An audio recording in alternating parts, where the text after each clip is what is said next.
Praise Lord. വേഗം വരുന്നവനായ യേശു ക്രിസ്തുവിൻ്റെ നാമത്തിൽ എല്ലാവർക്കും എൻ്റെ സ്നേഹവന്ദനത്തെ അറിയിക്കുന്നു. 14-ാം തീയതി 14-ാമത്തെ സങ്കീർത്തനം വായിച്ച് പ്രബോധിപ്പിക്കാം. അതിനായി പരിശുദ്ധാത്മാവ് നിങ്ങളെ എല്ലാവരും ഇത് കേൾക്കുവാനും ഇത് വിശ്വസിക്കുവാനും ഈ വചനപ്രകാരം ജീവിക്കാൻ ദൈവം സഹായിക്കട്ടെ. ഈ തിരുവചനം നിങ്ങളെ ആശ്വസിപ്പിക്കട്ടെ. സകലവും തിരുനാമ മഹത്വത്തിനെ തീരട്ടെ. നല്ലൊരു സ്തോത്രം. നമുക്കാദ്യം 14-ാമത്തെ സങ്കീർത്തനം വായിക്കാം. ദൈവം ഇല്ല എന്ന് മൂഢൻ തൻ്റെ ഹൃദയത്തിൽ പറയുന്നു. അവർ വഷളന്മാരെ മ്ലേച്ഛത പ്രവർത്തിക്കുന്നു.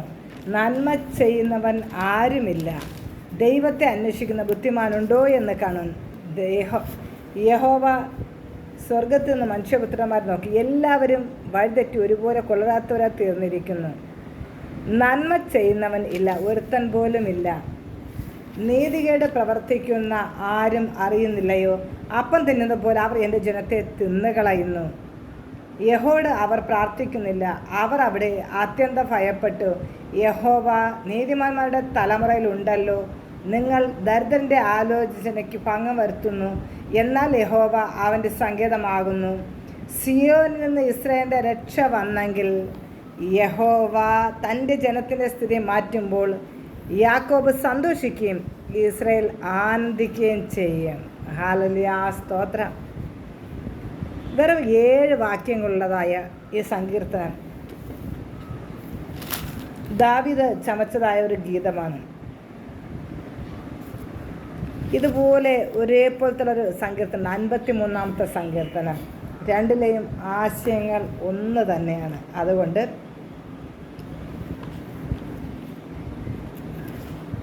53-ാമത്തെ സങ്കീർത്തനം നമ്മൾ ഇനി എടുത്ത് പ്രബോധിപ്പിക്കത്തില്ല. സ്തോത്രം, ഹല്ലേലൂയ. ഈ 14-ാമത്തെ സങ്കീർത്തനം നമുക്ക്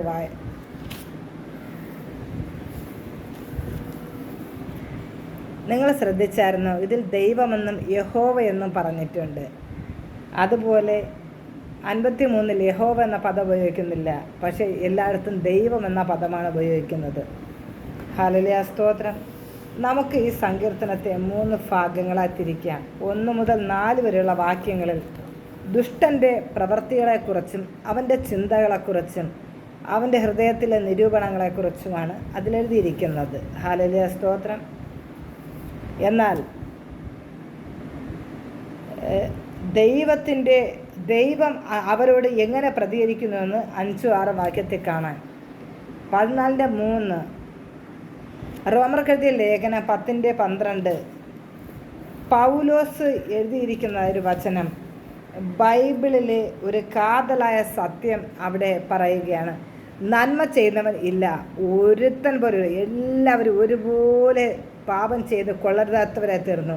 അതായത് സകല മനുഷ്യരും പാപികളാണെന്ന് നമുക്ക് കാണുവാനായി കഴിയുന്നു. സ്തോത്രം, ഹല്ലേലൂയ. ഈ സങ്കീർത്തനത്തെക്കുറിച്ച് നമുക്ക് വിശദമായി നമുക്ക് പറയാം. അപ്പോൾ ഇതിൽ നമ്മൾ വായിക്കുന്നത് ദൈവം ഇല്ല എന്ന് മൂഢൻ തൻ്റെ ഹൃദയത്തിൽ പറയുന്നു എന്ന് പറഞ്ഞാൽ ദൈവം ഇല്ലെന്ന് പറയുന്നവൻ ഭോഷനാണ്. നിരീശ്വരവാദികളെ പറയുന്നതാണ് മൂഢൻ. ഹല്ലേലൂയ, സ്തോത്രം. ദൈവം ഇല്ല എന്ന് മൂഢൻ തൻ്റെ ഹൃദയത്തിൽ പറയുന്നു. അവർ വഷളന്മാരായി മ്ലേച്ഛത പ്രവർത്തിക്കുന്നു. ദൈവത്തെ അന്വേഷിക്കുന്ന ബുദ്ധിമാനുണ്ടോ എന്ന് കാണുവാൻ യഹോവ സ്വർഗത്തിൽ നിന്ന് മനുഷ്യപുത്രന്മാരെ ഒക്കെ നോക്കുന്നു. അപ്പോൾ ദൈവമില്ലാത്തവൻ മൂഢനാണ്. ഹല്ലേലൂയ, സ്തോത്രം. ബുദ്ധിയില്ലാത്തവനാണ് മൂഢൻ. അവൻ പറയും ദൈവമില്ലെന്ന്. എന്നാൽ ബുദ്ധിയുള്ളവൻ ദൈവത്തെ അന്വേഷിക്കും. ഹല്ലേലൂയ, സ്തോത്രം. അതുകൊണ്ട് സ്വർഗത്തിൽ ദൈവം ബുദ്ധിയുള്ളവനെയാണ് നോക്കുന്നത്. സ്തോത്രം. ഓരോ മനുഷ്യൻ്റെ ജീവിതത്തിലും ദൈവം ഉണ്ടെന്ന വിശ്വാസം ജീവിക്കുന്നവരും ദൈവം ഇല്ലെന്ന് പറയുന്നവരും തമ്മിൽ വളരെ വ്യത്യാസമുണ്ട് അവരുടെ സ്വഭാവത്തിൽ. ഹല്ലേലൂയ, സ്തോത്രം.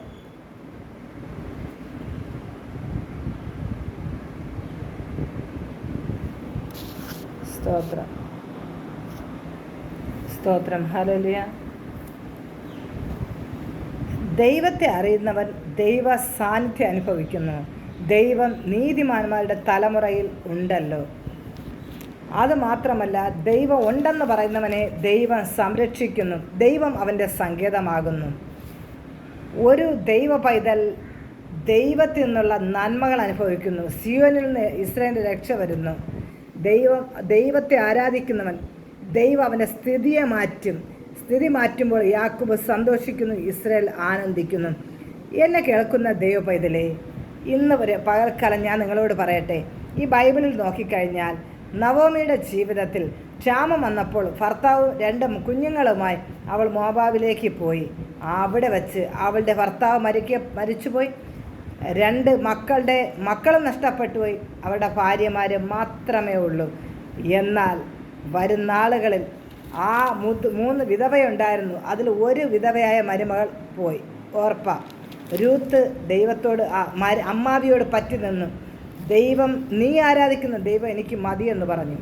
ദൈവത്തെ ആരാധിച്ച രൂത്തിൻ്റെ ജീവിതത്തിൽ ദൈവം കൊടുത്ത നന്മകളൊന്ന് നോക്കിയേ. ആ വിദേശ വനിതയായ രൂത്ത്, അവൾ ദൈവത്തോട് പറ്റിയിരുന്നു.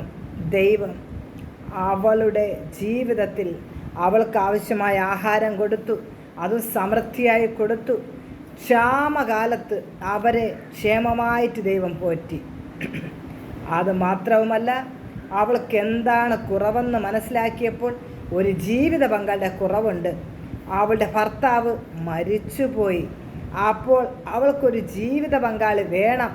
എന്നാൽ ബോവസ് എന്ന ബഹുസമ്പന്നനായ ആ വ്യക്തിക്ക് അവളോട് മനസ്സലിവ് തോന്നുകയും അവളെ വിവാഹം കഴിക്കുകയും ചെയ്തു. അങ്ങനെ അവളുടെ ജീവിതം ഏറ്റവും സന്തോഷമുള്ളതായി തീർന്നു. ഹല്ലേലൂയ, സ്തോത്രം. എന്നെ കേൾക്കുന്ന സഹോദരങ്ങളെ, ഇന്ന് പകൽക്കാലം തകർന്നു നുറുങ്ങി എത്ര പ്രാർത്ഥിച്ചിട്ടും മറുപടിയില്ലാതെ ഭാരപ്പെടുന്ന വിഷയത്തിൻ്റെ നടുവിൽ നിങ്ങളായിരിക്കുന്നെങ്കിലും, നിങ്ങൾ കർത്താവിൽ ആശ്രയിക്കുന്ന ഒരു വ്യക്തിയാണെങ്കിൽ നിശ്ചയമായും നിങ്ങളുടെ അവസ്ഥകളെ ദൈവം മാറ്റും. നീതിമാൻ്റെ പ്രാർത്ഥന ദൈവം കേൾക്കും. ഹല്ലേലൂയ, സ്തോത്രം. രൂത്തിനെ മാനിച്ചതുപോലെ സ്വർഗത്തിലെ ദൈവം ഓരോരുത്തരെയും മാനിപ്പാൻ തക്കവനിടയായി തീരും.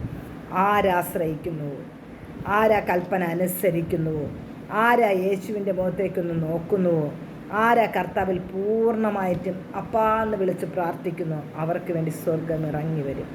ഒരു ദൈവ പൈതലിന് വേണ്ടി ദൈവം ഈ ഭൂമിയിൽ എന്തും ചെയ്യും. ഹല്ലേലൂയ. നിൻ്റെ സമ്പത്തല്ല വലുത്, നിൻ്റെ സൗന്ദര്യമല്ല വലുത്, നിൻ്റെ ജീവിതത്തെ ഏറ്റവും വലുത് ദൈവ ആശ്രയമാണ്. ദൈവത്തിൽ ആശ്രയിക്കുന്നവന് സകലതും നന്മയ്ക്കായി കൂടി വ്യാപരിക്കും. കർത്താവ് ഈ തിരുവചനങ്ങളാൽ എല്ലാവരും അനുഗ്രഹിക്കുമാറാകട്ടെ. God bless you. Have A nice day.